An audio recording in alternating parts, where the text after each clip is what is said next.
it's Tom Deacon here on Radio 1, and I'm joined by the lovely Cory, who plays Finn in Glee. How are you, sir? So you are. I am very well. Now, Cory, it's so lovely to chat to you because we're very excited in the UK about the second series, which is happening in the new year. Has it been a bit sort of crazy out there in the States? Do you find it difficult walking down the street? Because you are one of the main characters, Finn. Yeah, it's actually crazier here. Really? In the UK. Yes, absolutely. We always talk about this on the plane. And, you know, when we're coming over, it's like, okay, we're not in Kansas anymore, Toto.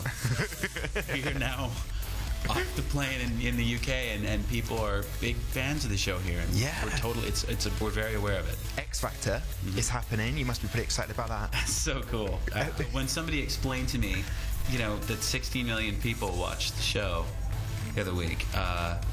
And then I thought, you know, the population of the UK is about 75 million. It's a lot of people sitting indoors. A lot of people watching the telly. So I was. I mean, you don't watch it on your own. That's the thing with X Factor. You go, do you want to come around my house, watch X Factor? And we go, yeah, all right, yeah, come on. So there's about 5 or 6 people. We've got nibbles on the side. Have you been watching it? Have you seen any of the contestants? Or are you kind of not worried about the contestants, but more so Simon Cowell? Because he's in America, right? Yeah. He's big. Yes, absolutely. Are you worried you're going to be critiqued by him? Perhaps. Yeah. No, I'm excited to perform. I'm not too pensive. I'm happy to perform. Okay, I'm looking forward to it. Now let's talk about the second series. What's going to happen? I mean, are there going to be any big numbers? Like, you know, obviously last year there was Single Ladies, which was pretty big, Beyonce's track. Any ones we can look forward to next year? And then we'll hear on the radio a lot on Radio 1. You'll definitely hear a lot of songs from the Britney episode from what's that? How does it go? The one, Get in the Zone. How's it go? What's the name of it? Me Against the Music. Me Against the Music. Yeah, that's a really good one. There's a lot of great Britney tracks. Forgive me, I don't. My recall of Britney Spears is. It's not big on mine, but like I know there's a lot of people out there be going, oh, I got that in like a second. Didn't even think about that. Who's this Cory guy? Doesn't even know Britney Spears. It's lovely. Now, Cory, I want to ask, as another guy watching Glee, there's some rather attractive ladies in Glee. There are. I mean, I've got my favourite, but I mean, I'm not going to digress. But you get to kiss, obviously, in Rachel and Quinn. Yes. So from a man to another man, who can look at Glee in a way that if you're not big on the singing and the dancing, you can appreciate the aesthetically pleasing. The aesthetic details. The female form. Out of Rachel and Quinn, to kiss. Wow. I'm being pensive, but come on, Cory. You can't make me do this. I can't. I mean, you know. Is there different tones? Is that what we're talking? Is there different style?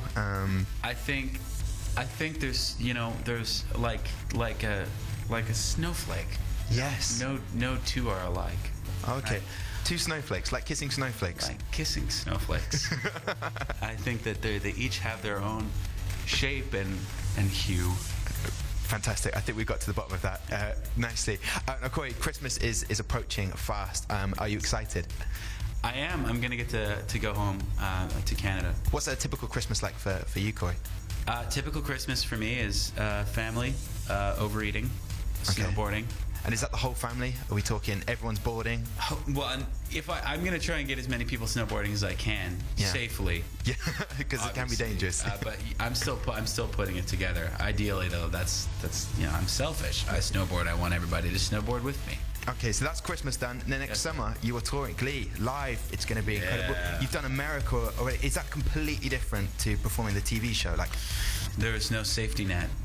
That's the difference, and it's very exciting, exhilarating, terrifying at times for me because, you know, not coming from stage at all, just coming from a television background, doing this is incredibly difficult, but the most rewarding thing.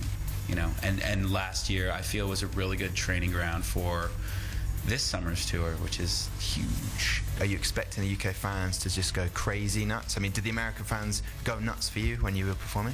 Yeah, it was overwhelming. They didn't sit down very much. They were just jumping up and down and screaming a lot. And I'd always ask people, you know, how did I sound? You know, because I'm all self-conscious and think I'm bad most of the time, and they're like, we couldn't hear you. Too much screaming. There's so many people screaming, and it was literally the first 2 numbers of the performance, which was, I think, Don't Stop Believing and Push It. no one could hear what we were doing because there was so many. It was like a jet aircraft taking off. So there's so many people screaming. So what you need to focus on is the dance moves mainly. Mainly. Get that nailed, and then you don't have to worry too much because the screaming is going to overshadow that. If I forget the words to the song, I'll just sing along with me. Just point the mic at the crowd. Tom Deacon, Tom Deacon, BBC Radio 1.